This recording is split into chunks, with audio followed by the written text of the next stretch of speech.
Stacey the Black Feather Intuitive, and welcome to Divinely Decked Tarot and Oracle Reviews done Stacey style. And today we are doing our week 2 of our deck deep dive in Intuitive Tarot, one card at a time. Welcome to Deck Deep Dives. This is where we slow down, listen to the cards, and build a real relationship with the deck beyond the guidebook. And for those of you who are just joining us, we did do a week 1 of this 6-week series. So you'll want to check that out so that you can kind of get caught up. But the deck that we are exploring for this deck deep dive is Under the Oak Tarot. It's a Lo Scarabeo publishing, and it's just delightful. So without further ado, let's get to it and see what we've got coming up for us in week 2. Okay, so today I really felt like it was important to do kind of a let's find out what the story of the deck is based on the Major Arcana journey. So we're going to take a look at all of the Major Arcana in the deck, and then I'm going to just randomly, intuitively pick out 3 decks, and we're going to pull some cards on what these decks, what these cards actually are wanting us to get as we are building our relationship with the Under the Oak Tarot. So we're going to look at our Fool card here. So we are seeing, this would be the introduction to the deck. We are seeing this traditional Rider-Waite-Smith Tarot. We're seeing a portal or an eclipse of some kind. She's in the dark. It's nighttime. It's not during the day. It almost has not an earthly quality. It feels like it may even be, on another planet or in another dimension. She is blindfolded, and this is important. We tapped into this in week 1, and of course, I chose this deck knowing that I've worked with it already, so I have kind of a prior firsthand knowledge of it. But I chose it so that it would be accessible if you wanted to kind of join me on the journey. But that blindfold indicates when she is blindfolded versus when she isn't. She's in the dream state versus in the waking state. And so here we're definitely seeing the dream state. She's light and nimble on her feet. She's got this fantastical dog/wolf. His tail is full of fire. There's a lot of motivation and, getting things started. And we're seeing so much potential. We also have this beautiful blue-white rose, blue-white flower. So Spirit is with her. Spirit is ready to take the journey with her. And, actually, I'll just try and lay these all out. I'll probably run out of room, but just work with me here. So we'll figure it out as we go. It's my first time doing this series, so bear with me. We'll get eventually we'll get our flow. We'll find our flow. And here we have the Magician. So again, she is also blindfolded. Now we're seeing her on Earth, right? So here it might not have been Earth. It was a little bit fantastical. She was on ground. She was standing on the precipice of something. Well, here now we're seeing her, in a grassy knoll. She's got this beautiful, well-established tree behind her. She's holding her wand up. She is very excited. She's got an excited look on her face. She's like, yes, I was taken to this journey. I'm excited about this journey. I'm really happy about where things are at. And I'm going to try my hand at this, this thing called magic. She's got a little light in front of her, just a little light. She's got the light of, I want to say, the dawn coming behind the trees to support her energy. She does have the snake of knowledge wrapped around her waist. It doesn't look like it's threatening her. It doesn't look like it's taking from her. It looks like it's helping her. It's a companion on her journey. She's got this beautiful peach rose.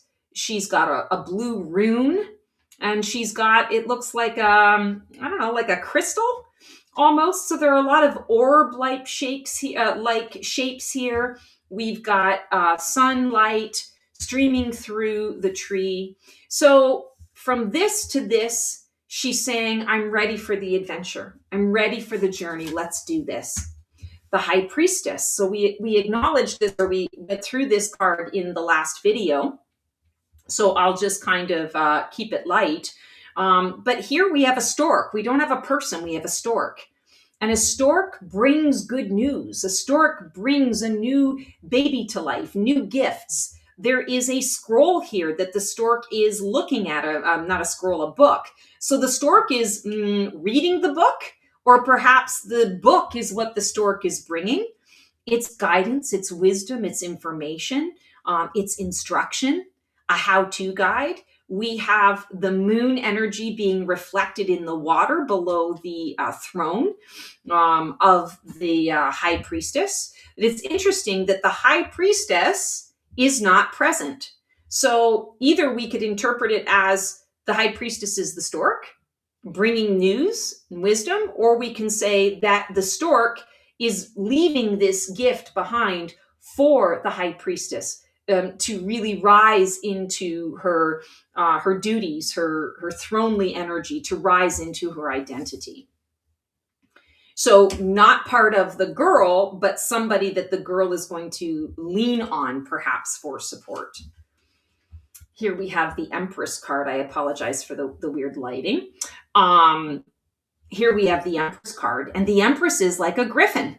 So we're seeing a hybrid creature, a female face with like a lion's mane, wings, paws, and protecting, bringing awareness to this, looks like a tombstone with a rune on it, a red rune on it. And she's in a meadow. There is so much going on here. There's beautiful light. It feels autumny, so like that fall season kind of energy. Definitely a feeling of abundance, definitely a feeling of creativity and growth. That golden color and golden energy is very connected to the solar plexus chakra, identity, mastery, ego-based stuff, transitional things, transformational things, sexuality, sensuality, lots of things going on with the Empress. So now we're meeting new characters. We've been introduced to the heroine. Now we're meeting new characters. There's a statue in the background. Here we have the Emperor. So counterpart to the Empress, we're seeing very different. We've got night and day, divine feminine, divine masculine. We are seeing sunflowers here. So there is a connection to both, but one rules the day and one rules the night. We've got the ram, so that Aries energy is being showing through pretty strongly here. We've got a face in the tree trunk, so the essence of the tree, and the figure, the Emperor actually looks a little like the Green Man. So some shamanistic energy that's coming through, definitely a different feel, but we're noticing a lot of green here. So there's opportunity for growth, room for growth. The Hierophant. As we're looking at the Hierophant card, I love this. So again, we're not seeing the Hierophant figure, much like in the High Priestess. The figure is missing, but Spirit is leaving gifts behind. Spirit is setting the tone and the energy. There's a little bit of rain that's showing up here in the Hierophant card. Also 2 pillars, similar to the High Priestess. It's often thought that the High Priestess and the Hierophant are together, but a lot of people will also read the Magician and the High Priestess as counterparts as well. So just going to throw that out there. We're in an enclave, a circle of things. And the Hierophant often is about ritual and things that you can count on, structure, also limiting beliefs. And so I find it really fascinating that this card tends to be darker, stormier, but there is still light in it. And the stag is coming through to say, let's bring new life to these old traditions, to these old ways. Let's update them. And maybe they're updating them for the child. Maybe this is all the dream of the child as well. Here we have the Lover's card. So now we've got the child back. We're seeing the back of her. And again, this energy of sort of pillars. The 2 lovers are statues. They haven't fully come to life yet for her. There is a snake connected to the divine feminine energy, which is that knowledge and wisdom. There's a peacock on top. And we've got this beautiful, bright, sunny day, mountain in the background, lots of archways. So definitely an energy of walking through different paths and portals, walking out of doing the journey by yourself to now doing the journey together. The introduction to other in the fool's journey, the heroine's journey. Here we have the Chariot card. She's hugging this statue. She's looking to this statue to show her the way, to show her the path. She is still blindfolded here. So there is this essence of dream energy. There are some birds. There is a figure, probably a panther or a kitty cat or something, hiding in the bushes. You're seeing the eyes coming out from underneath. But there's definitely that a level of trust here that is coming through. She's saying, yes, I'm going to hold you tight. Take me where I need to go. I'm open to the experience. All right, we're going to just lay some cards over top here. So now we have the Strength card. And the Strength card, again, she is still blindfolded, but she is looking up at this beast that is in front of her. And she doesn't see it as a beast. She's tamed the beast. She knows that this beast is going to look out for her. This beast is going to take care of her. And so there's strength and trust.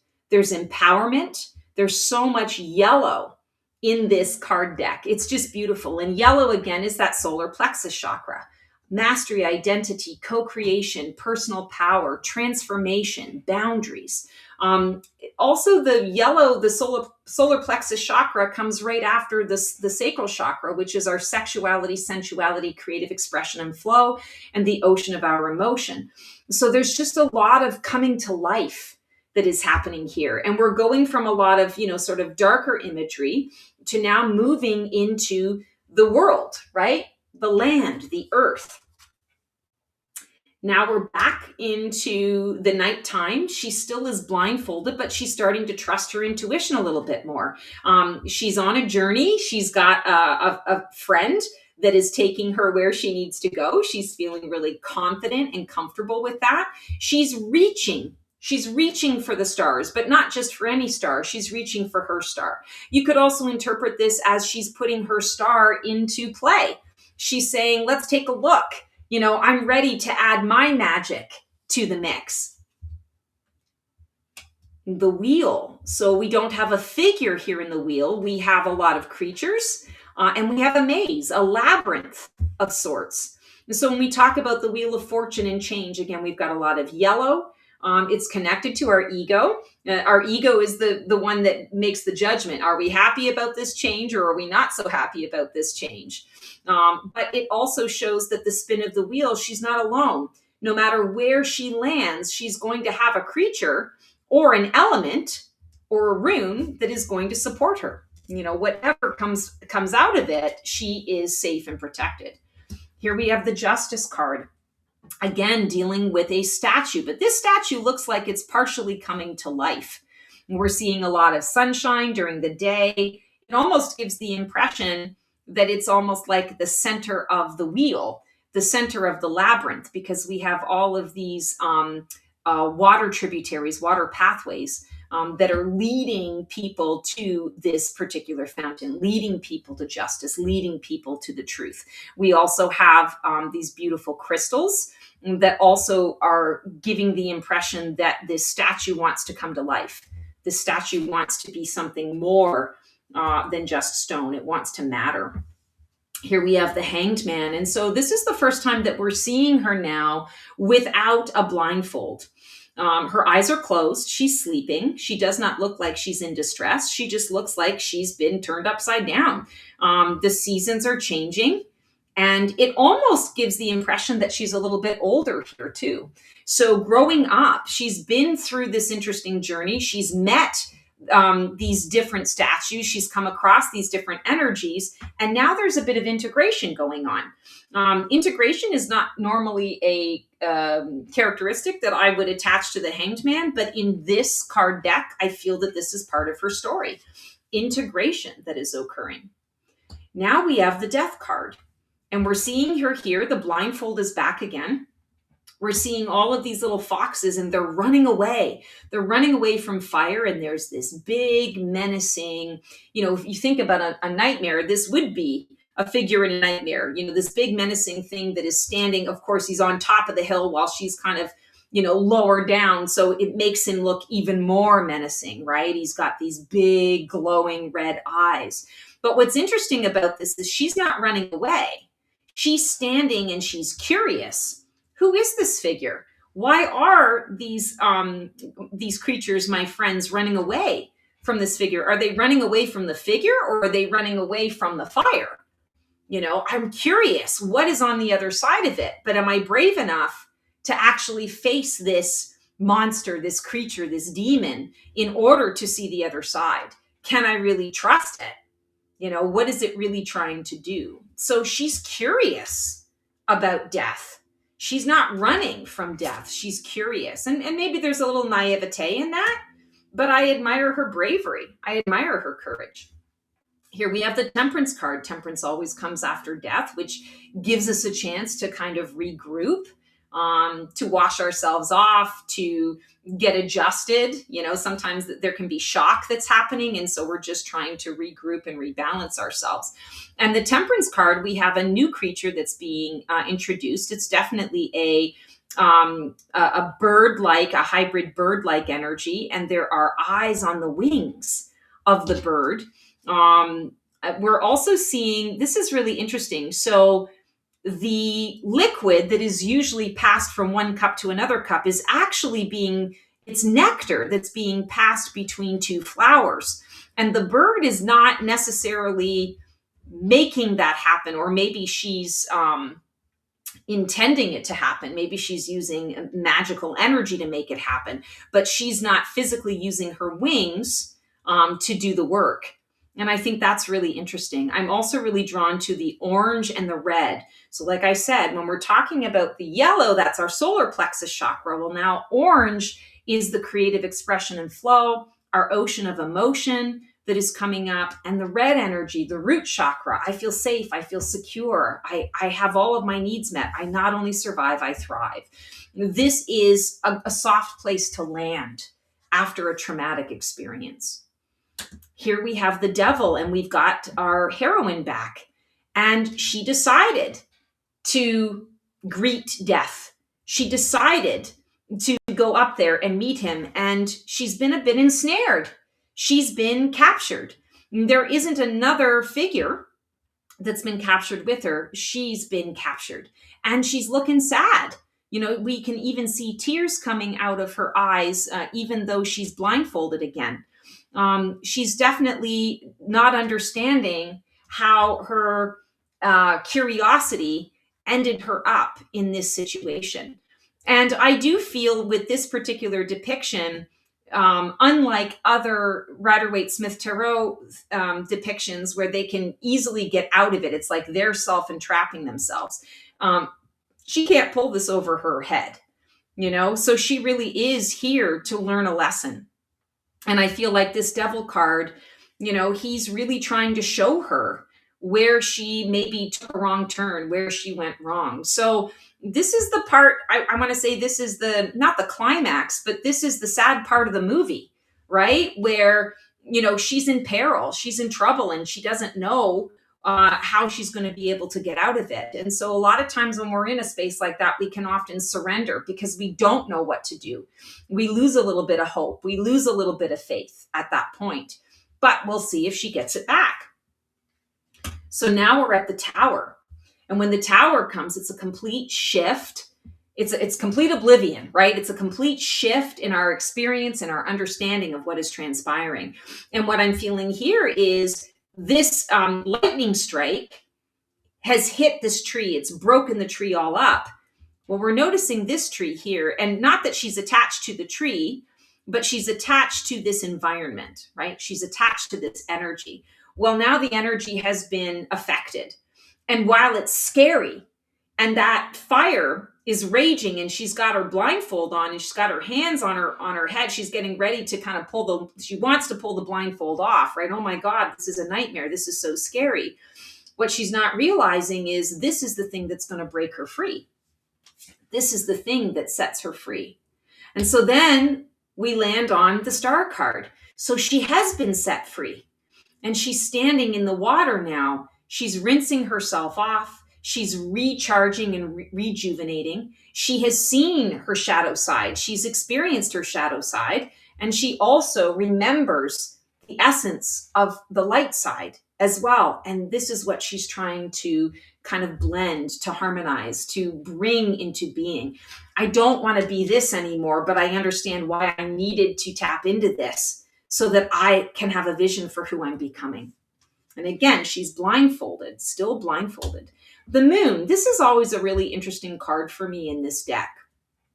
Lots of eyes, lots of intuition, right? And the moon is about intuition. It's also about secrets, the mystery, the things that are hidden in the dark that we don't always see. And our heroine is not here, but we have these two bunny rabbits, and they look a little, little fantastical, to say the least. We've got some fireflies, we've got some flowers going on here, but they're the ones that are creating the path. They're creating the path to the moon. And so if we're reading this particular story, she's in the pond gathering herself, figuring things out. And I feel like her intuition is preparing a path for her. As she has done this work, the intuition is starting to prepare different paths for her to share with her so that she can make the choice, which way does she want to go? Now that all of this is done and over with and she's processing it, which way does she want to go? And she's being watched. She is being watched, but she's being watched by source energy. It's not bad. It's curiosity for what path she's going to choose. How will she move through this challenge? And then after the moon, we always have the sun card. So here we have the divine feminine, the intuitive, the introverted, and now we have the extroverted. We have the divine masculine, that action-oriented, the yes. And here we have the DNA strand. So through all of this, she now has the opportunity to come into the light and upgrade her light, upgrade her energy. And we see her again with the blindfold on, and we see her surging forth with this new unicorn. So she's got new friends that are of the light, and she is excited. And the tree is still split, right? But from that split comes this new version of her. Then we have the judgment card, and the judgment is always about the decision, the choice, answering the call. You've gone through this whole journey. What have you learned? And have you learned the lesson that you really needed to learn? Are you ready to move on to the next journey? Or do you need to kind of go through this again in order to understand the why?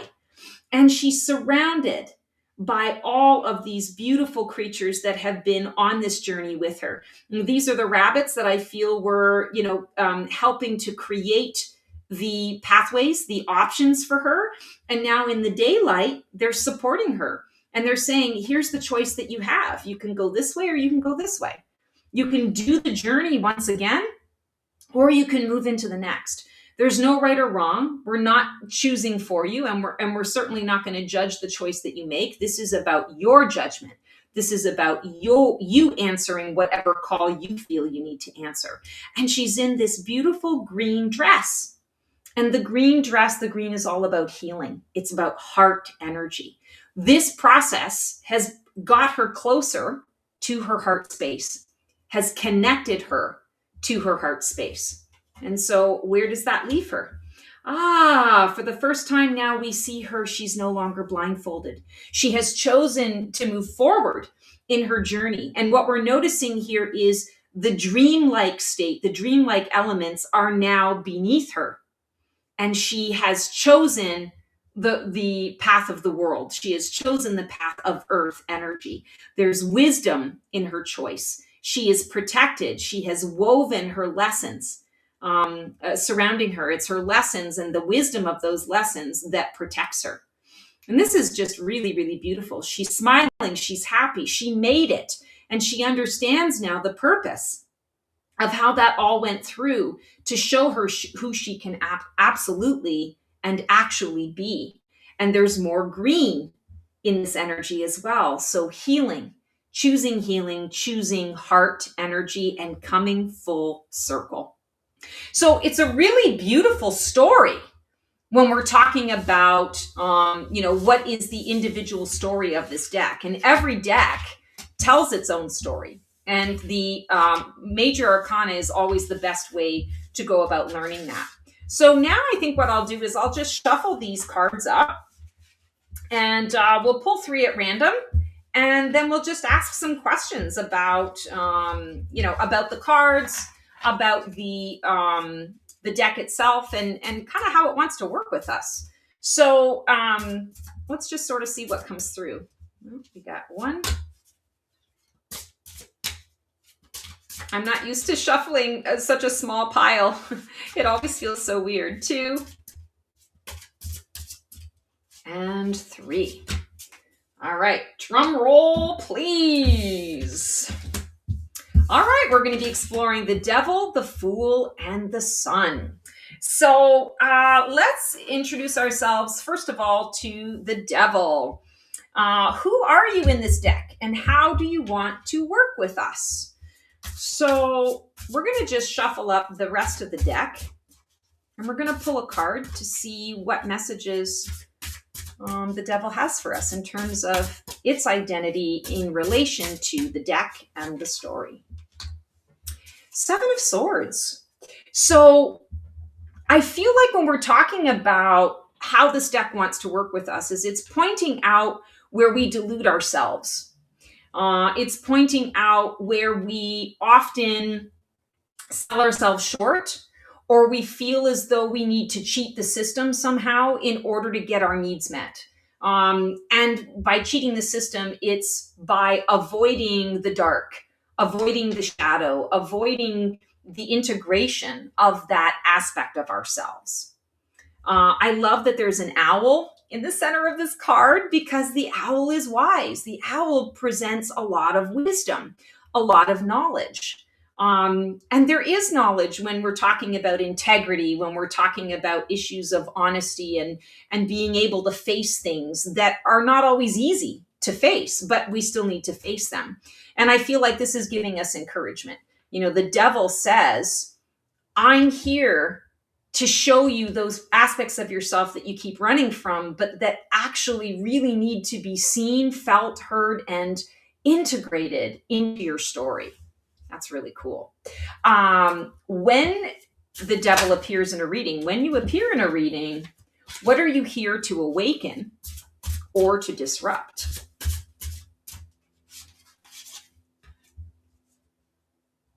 Ace of Cups. Interesting. So I want to say devotion to self, an initiation into understanding yourself in deeper ways than you can in any other capacity. And it's supposed to awaken in you peace. The only way to awaken peace is to understand not peace, no peace, the opposite of peace, the lack of peace. And that is ultimately what the Devil is here to show us in this particular deck, is helping us to see where we get in our own way, and to help us to understand that that shadow is not necessarily a bad thing. Ooh, all right. And this is apparently our next prompt here. What do you ask of me when I resist your message? Self-care, looking at spaces and places in your life where you are betraying yourself, where you are not giving yourself enough space to explore all aspects of you.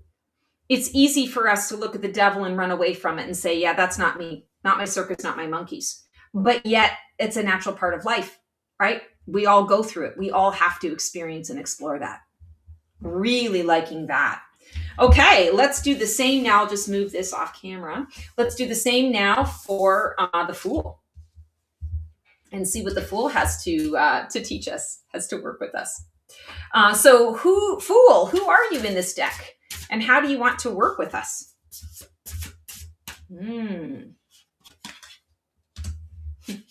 Ten of Cups. Wow. So the Fool is our vehicle to get to our ideal outcome. The perfection of what we're here to do, the joy of the experience. And we're seeing these beautiful ducks. I love the ducks in the pond. Ducks work really hard under the surface, and they just make everything look so graceful. Again, we're seeing a lot of the green in this card, and she's so happy. So see here, she does not have a blindfold on. So you go from the blindfolded journey to fully realizing and embracing what life has to offer you. And there's so much growth. There's so much joy. She's dancing, and it feels almost here like she's dancing above the world. It could also be like ocean, right? Ocean waves and things of that nature. So dancing on her emotions, using her emotions to propel her on this successful, victorious journey, right? This is the desired outcome, the ideal outcome. So the Fool is the vehicle to get us to that. Makes a lot of sense. All right, Fool, when you appear in a reading, what are you here to awaken or to disrupt? Oops. Two of Cups. Interesting. I feel like this is a real deep connection to self and source. It's this deck, I feel, and the Fool in particular, really wants you to know yourself, and to know yourself the way that source knows you. You want to love yourself the way that source loves you. And the Two of Cups is the soulmate card. It is that combination of soul energies coming together. Here we have the helix, right? The double helix. So the DNA in here, and understanding that there is deeper wisdom. There is method to the madness that is this game of life. There just is. So this Two of Cups is coming through because when you're connecting to it, when the Fool is showing up and this Two of Cups appears, it's the invitation, the knowing that this journey is going to connect you more to self and source. And perhaps that's the point. And you can connect to source energy through your interaction with others. And that's what this is about. We're seeing, here she is blindfolded again, touching the head of the stag. And the stag is gentle. The stag is saying, yes, I'm happy to meet you too. Let's do this. Let's do this wild ride called life. What do you ask of me when I resist your message? Nine of Swords. Get out of your head. It doesn't have to be anxiety riddled. We are here to explore all aspects of ourselves. Yes, that means the mental body as well, but we don't want to get lost in any one aspect, in any one layer or level of our aspects, our soul aspects, and who we are becoming for too long. Because if we get stuck in one, we're not experiencing the whole, the all. Wow, loving that. Okay, and we'll move that one over. And now let's explore our Sun card. So Sun, who are you in this deck? And how do you want to work with us? Well, this one just jumped out. Oh, Ace of Wands, pure potential. So the Sun wants to work with us in terms of what our pure potential is in terms of inspired action. This is a light, a single light in the dark. And yes, there are some lights in the dark here, but what our focus is the color of it, right? Everything else is greens and blues. It's magical. It's calming. And sometimes comfort and calming can get boring. It gets stale. It doesn't allow us to grow. It doesn't allow us to feel.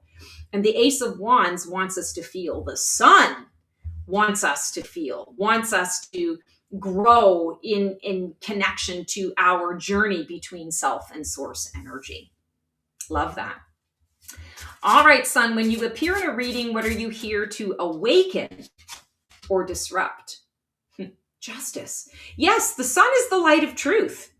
And so the light of truth shone on something brings awareness to what is fair, what is decent, what is right, what feels aligned versus what is not in alignment with your highest goals, your highest joy, with your deepest desired outcome. Wow. I love that. These are really great questions. What do you ask of me when I resist your message, son? Rest. Yes. When I'm resisting the messages that the sun brings me and that this deck brings me, I need to allow it to percolate. I need to sit. I need to call a truce with my left brain, and I need to fully step into my heart space and allow my heart space to absorb the messages and the information, because that's ultimately how things are going to play out. Ultimately, my heart can lead the way, but I have to say yes to that. I have to give permission for that to occur. Wow. So I think these three cards, and doing it this way, we went through the story of the Major Arcana, and now examining these particular cards, I really feel like I'm understanding kind of the core philosophy, if you will, of this deck. And I think that is just so freaking cool. Okay, so soul themes for this week, and I'll just pull out the Fool, the Sun, and the Devil again. For this week, things to kind of ponder, to consider. I would love for you to move through your week watching for moments that feel like an initiation, a turning point, or even a wake-up call. And you want to ask yourself which one of these three Major Arcana cards is showing up in your life. So you can always go back. You can refer to this video, watch the video again, and see when we, kind of broke down each of these Major Arcanas, how it really wants to work with you. Start to pay attention to where you're seeing it in your life.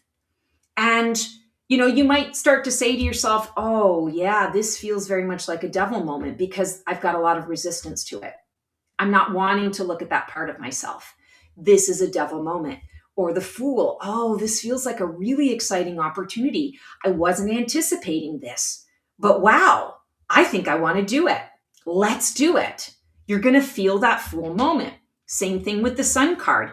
Wow, this is bringing the light of truth onto something. This is shining such a bright light on this thing that I can't not notice what I'm noticing about it. I can't not see it. And wow, I'm feeling such a connection to myself and source in this moment. This must be a Sun moment. This is a Sun card moment. So I encourage you to do that and really step in. This is the best way to really get to know a deck. It's also a great way to just learn how to read tarot. So I hope that makes some sense to you. That is our week 2 of our deck deep dive series on the Under the Oak Tarot. Loved doing this with you guys. Please feel free to put in the comments, if you're enjoying this, any insights that you've had watching, the cards and the things that are coming up.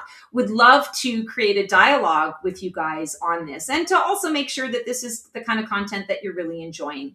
Until I see you for another episode of Divinely Decked, I'm sending you guys so much love, so much support. We will see you on the flip side, and transform well. That's our show for today. I hope you enjoyed it. It was great to connect with you guys. Please like, subscribe, and comment for more content like this. And feel free to follow me on Blue Sky for even more content every single day. Can't wait to see you guys next week for another installment of Black Feather Couture, Divining the VIP Life.